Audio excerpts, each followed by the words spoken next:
Salam sejahtera, terima kasih karena bersama dengan saya di Nazilin Unity Channel. Hari ini dikejutkan, Dr. Akmal patut dijadikan Ketua Menteri Melaka. Saya ialah pengikut kepada Facebook Dr. Akmal. Beliau begitu baik di dalam perkhidmatannya dengan kerajaan negeri Melaka. Sebagai exco, beliau melakukan kerja dengan begitu cemerlang. Terkini saya nampak dalam video tular di Facebook beliau, beliau telah pun memarahi ataupun telah pun menegur sebuah sekolah agama kerana tidak mempunyai kerusi untuk pelajar tersebut. Dan tindakan beliau cukup berani. Dan saya suka dengan video daripada Akmal Saleh itu, sehingga kan ramai memuji. Kata mereka kalau semua ahli politik YB seperti Akmal Saleh, mereka kata itu barulah tak makan gaji buta. Ada juga video yang saya lihat Akmal Saleh menyumbangkan peti sejuk untuk sebuah rumah yang berbangsa India kerana sudah lama tidak ada peti sejuk untuk rumah tersebut. Tindakan itu luar biasa. Luar biasa. Sehingga ramai yang memuji. Kata mereka, beginilah yang berjiwa rakyat. Beginilah pemimpin yang berjiwa baik. Bukan hanya bekerja di pejabat tetapi turun padang. Oleh sebab itulah, saya agak bersetuju dengan pandangan daripada Sabudin.com ini supaya Dr. Akmal patut dijadikan Ketua Menteri Melaka. Memandangkan Dr. Akmal ialah generasi muda UMNO. UMNO perlu diremajakan semula. Saya lihat Dr. Akmal berpotensi untuk menjadi ketua Presiden UMNO pada satu masa akan datang. Bahkan kalau tak lama lagi dia dilantik menjadi presiden pun, apa salahnya? Beliau pasti dapat meremajakan, menarik generasi muda untuk menyokong kembali UMNO. Pastinya akan membawa lebih banyak kesan. Apa pendapat anda semua? 2 hari lalu, Exco Kemajuan Desa, Pertanian dan Keterjaminan Makanan Melaka merangkap Ketua Pemuda UMNO Malaysia, Dr. Akmal Saleh, menerja sebuah sekolah agama di negeri itu yang berdepan masalah kekurangan kerusi dan meja. Berikutan masalah tersebut yang diterimanya daripada aduan ibu bapa seramai 34 murid di Sekolah Rendah Agama Jabatan Agama Islam Melaka, Jaim, Air Merbau, terpaksa belajar dengan duduk di atas lantai. Dalam video terjahannya itu, masalah tersebut dikatakan berlaku. Susulan kelewatan pihak pengurusan bahagian pendidikan Jaim menyelesaikan masalah tersebut. Difahamkan murid di sekolah itu terpaksa belajar di atas lantai sejak sekolah mula dibuka awal Januari lalu. Selepas menerjah dan kemudian menghubungi pegawai keuangan negeri Melaka dan seterusnya, Jaim sendiri berjanji akan menyelesaikan masalah tersebut dengan seberapa segera. Dr. Akmal sebaliknya bertindak lebih pantas dengan menyediakan sendiri kemudahan kerusi meja yang diperlukan itu. Beliau menghantar sendiri 36 set kerusi dan meja ke sekolah berkenan semalam. Ini hadiah hari guru, belajar rajin-rajin sayang, kita beri 2 set tambahan kerusi dan meja ini, katanya sambil dilihat mesra menepuk bahu beberapa murid dalam kelas berkenaan. Dalam catatan Facebooknya juga, Dr. Akmal menyatakan masalah ketiadaan kelengkapan asas di bilik darjah sepatutnya diselesaikan segera tanpa depan karena birokrasi. Alhamdulillah, meja dan kerusi anak-anak selesai dalam tempoh 24 jam. Tidak perlu tunggu hingga 8 bulan melayan birokrasi yang melampau. Moga anak-anak kita dapat belajar dalam keadaan lebih selesa, katanya lagi. Dalam pada itu, Dr. Akmal juga dilihat menyatakan kepada ustazah yang dipercayai guru kelas supaya menempatkan set kerusi meja yang ada dihantar Jaim selepas ini ke kelas yang lain. Syabas, inilah pemimpin berjiwa rakyat yang sejati. Meskipun ada yang berbeza pendapat tentang apa yang dilakukan Dr. Akmal itu, sambil ada pula mengatakan gaya terjahannya agak sedikit kasar. Di samping kerajaan negeri Melaka sendiri, ada exco lain yang bertanggung jawab terhadap portfolio pendidikan pengajian tinggi dan hal ehwal agama Islam, iaitu Rahmad Mariman. Dan mereka berpendapat masalah itu sepatutnya diselesaikan secara dalaman, tetapi kesediaan beliau menyelesaikan sendiri masalah itu hanya dalam tempoh 24 jam memang patut dipuji. Tidak ramai pemimpin ada jiwa rakyat yang berbuat demikian. Selalunya mereka hanya memanjangkan kepada jabatan kerajaan yang berkaitan untuk menyelesaikannya dan kemudian menganggap tugas sudah selesai. Kemudian berapa bulan lagi masalah berkenan baru benar-benar selesai, tidak lagi diberi perhatian. Tetapi berbeza dengan Dr. Akmal. Beliau menyelesaikannya dengan segera dan turun padang sendiri bagi menyelesaikan, memastikan ia berjaya diselesaikan dengan penyelesaian yang sebenar. Sekali lagi, syabas diucapkan dan rakyat Melaka meski masih berbangga dengan nostalgia Hang Tua dan Hang Jebat, adanya Dr. Akmal patut membuatkan mereka berasa bangga juga. Dalam hal ini, kebetulan PRN Melaka dijangka akan diadakan dalam tempoh lebih kurang setahun lebih saja daripada sekarang setelah PRN yang lalu diadakan pada September 2021. Berdasarkan gaya kepimpinan cemerlang, hebat, cekap, pantas dan rajin yang ditunjukkan Dr. Akmal, bahkan dalam banyak isu-isu lain beliau juga sentiasa lantang bersuara, maka kepimpinan UMNO wajar meletakkannya sebagai Ketua Menteri Melaka selepas ini.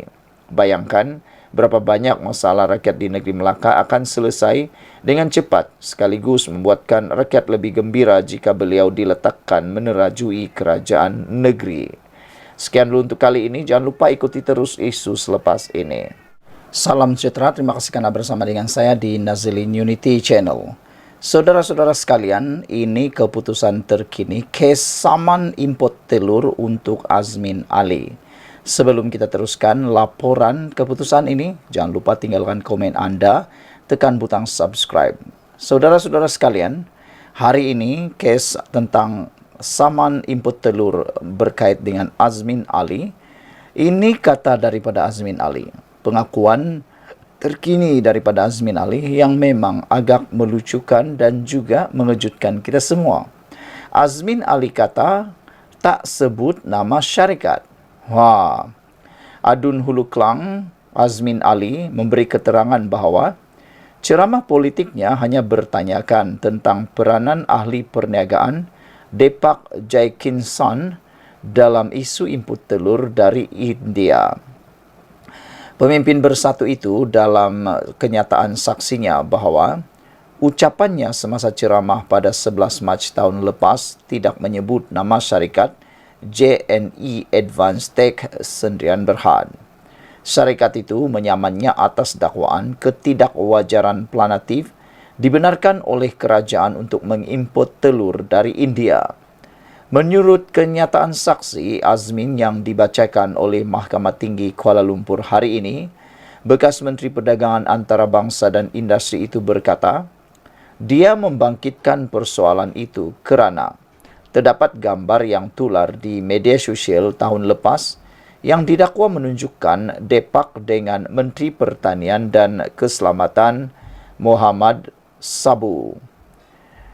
Gambar itu dikatakan menunjukkan Deepak bersama Muhammad dalam penerbangan ke India serta menaiki kereta yang sama di negara Asia Selatan itu. Apapun, kata Azmin Ali, ucapan saya merujuk kepada keputusan dan proses kerajaan Malaysia dalam tender import telur dari India. Kata Azmin Ali, saya langsung tidak menyebut planatif iaitu JNE Advanced Tech dalam ucapan itu.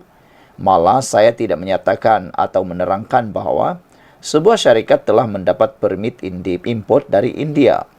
Sebaliknya, saya hanya bertanya tentang peranan Deepak. Memandangkan berita tentang Muhammad Sabu dan Deepak dilihat pergi ke India tular sehari sebelum ucapan saya, kata Azmin.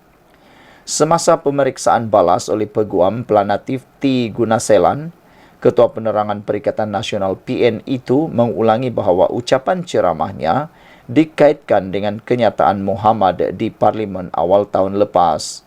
Pada 8 Mac tahun lepas, semasa ucapan penggulungan Dewan Rakyat mengenai rang Undang-Undang Perbekalan 2023, Muhammad berkata, JNE Advanced Tech diberi permit untuk mengimport telur dari India untuk jangka pendek bagi menangani kekurangan produk di Malaysia pada masa itu. Menteri itu berkata, ia diberikan kepada syarikat itu bukan melalui tender terbuka kerana Isu kekurangan telur yang berlarutan memerlukan tindakan segera oleh pentadbiran.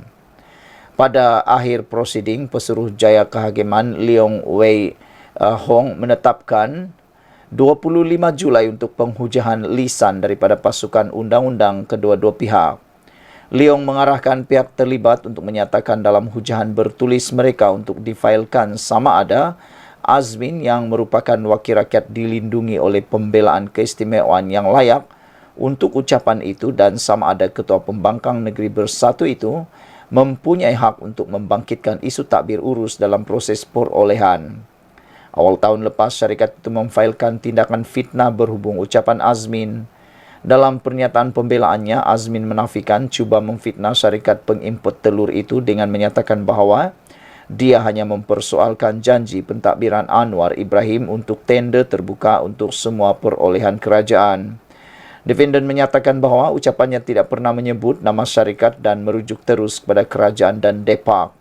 Dalam jawapan syarikat itu yang difailkan pada 11 Ogos tahun lepas, Pelanati membalas bahawa kenyataan Azmin adalah memfitnah pada awal ucapannya dan pada bahagian kemudiannya kerana ia membuat dakwaan bahawa pihak tertentu terlibat dalam penyelewengan yang dalam fikiran mana-mana pendengar secara tidak langsung akan merujuk kepada syarikat itu. JNE Advanced Tech berkata walaupun ucapan Azmin tidak menamakannya, syarikat itu menegaskan bahawa adalah menjadi pengetahuan umum bahawa Planatif adalah pengimport tunggal telur dari India selepas Muhammad menyebut namanya di Parlimen pada 8 Mac tahun lepas. Melalui tindakan sivil, Planatif menuntut ganti rugi pampasan teruk dan teladan yang tidak dinyatakan. Syarikat itu memohon injuksi untuk menghalang Azmin daripada terus memfitnahnya serta faedah 5% ke atas sebarang jumlah penghakiman yang diberikan, kos atau dan relief yang lain yang difikirkan sesuai oleh mahkamah. Sekian dulu untuk kali ini. Jangan lupa tinggalkan komen anda, tekan butang subscribe. Selamat petang, salam sejahtera. Terima kasih karena bersama dengan saya di Nazilin Unity Channel. Saudara-saudara sekalian, keputusan mahkamah hari ini mengejutkan Sanusi Maknor apabila representasinya untuk mohon batal tuduhan menghasut ditolak. Ramai netizen kata tahniah Sanusi, ramai juga yang menyindir, kata mereka silakanlah lalui semua proses mahkamah itu dan jangan mohon batal tuduhan pula. Kata mereka, ada juga yang kata berani buat berani tanggung, jangan sudah buat tak nak tanggung pula. Ada juga yang kata jangan sampai sudah cakap baru mohon maaf. Ada yang kata juga cakap dulu baru mohon maaf, cakap dulu baru mohon maaf, fitnah dulu baru mohon maaf, hasut dulu baru mohon maaf. Itulah yang banyak berlaku, kata netizen. Oleh sebab itu, netizen setuju sangat apabila permohonan Sanusi untuk membatalkan tuduhan menghasut ditolak. Jabatan Peguam Negara menolak representasi dikemukakan Datuk Seri Muhammad Sanusi Maknor bagi membatalkan dua tuduhan menghasut dihadapi Menteri Besar Kedah itu.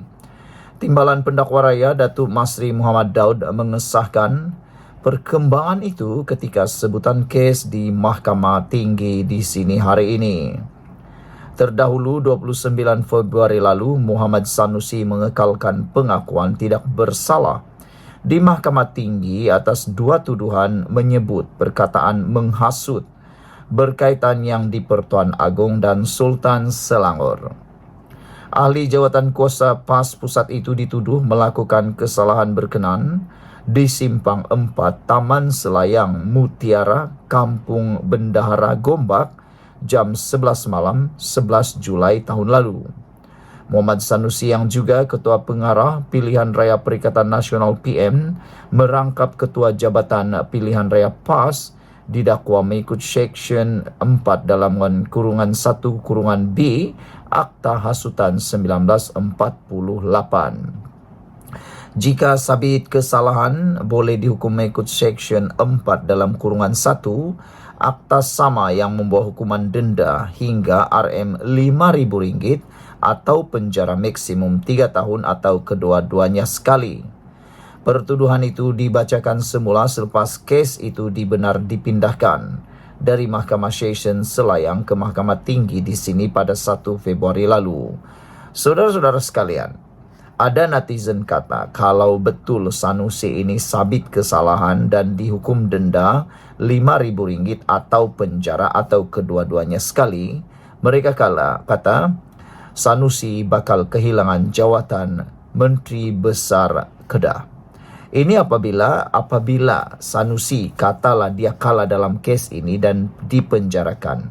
Beliau sudah hilang kelayakan sebagai ahli Dewan Undangan Negeri, kehilangan kerusinya, dan seterusnya kehilangan jawatan sebagai Ketua Menteri Kedah, Menteri Besar Kedah. Jadi saudara-saudara sekalian, adakah dengan keputusan hari ini, representasi Sanusi ini yang mohon batal tuduhan menghasut telah ditolak, bakal menjadi mimpi ngeri kepada Sanusi?